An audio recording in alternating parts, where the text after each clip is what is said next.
Thank you.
Thank you very much.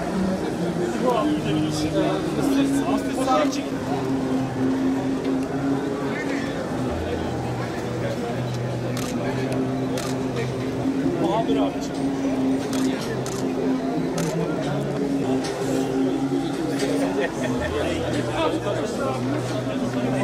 Where is it? Where is that?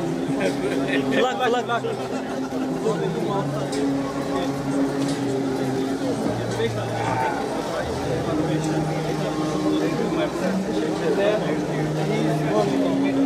Okay.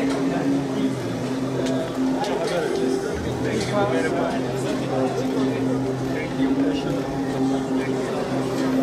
Fotoğraf çekelim.